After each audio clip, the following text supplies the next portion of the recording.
দক্ষিণ পশ্চিমাঞ্চলে মানুষের অন্যতম ভরসা মানিকগঞ্জের পাটুরিয়া দৌলতদিয়া নৌপথ ইতোমধ্যেই ঘাট এলাকায় বাড়তে শুরু করেছে যাত্রীদের চাপ। এ নিয়ে আরো জানাতে সরাসরি যুক্ত হচ্ছেন সহকর্মী আব্দুল আলিম। আলিম, ফেরিঘাটের বর্তমান পরিস্থিতি কি জানাবেন?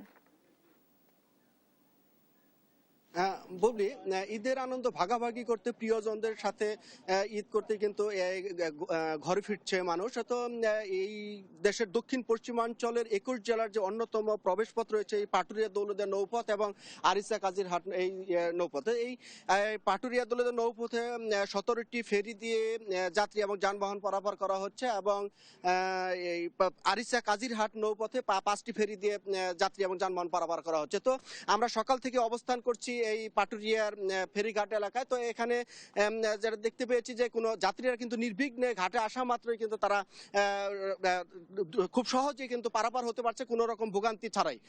তো যাত্রীরা যেটি বলছেন যে এবছর কোনো রকম ভোগান্তি ছাড়াই কিন্তু তারা সহজেই তাদের গন্তব্যে পৌঁছতে পারছেন, যে কারণে তারা অনেকটাই সন্তুষ্ট প্রকাশ করেছেন। তো আমরা বিআইডব্লিউটিসি কর্তৃপক্ষের সাথে কথা বলছি, তারা যেটি বলছেন যে এই পাটুরিয়া ঘাট এলাকাতে এই গতকাল বিকেল থেকে এ পর্যন্ত ঈদ যাত্রায় প্রায় 3000-এর উপর আপনার ছোট গাড়ি এবং 800-র উপরে আপনার বড় গাড়ি পারাপার হয়েছে। তো বিআইডব্লিউটিসি কর্তৃপক্ষ বলেছে যে যাত্রী এবং যানবাহনের সংখ্যা বৃদ্ধি পেলে তারা ফেরি সংখ্যা বৃদ্ধি করবে বলে তারা জানিয়েছে।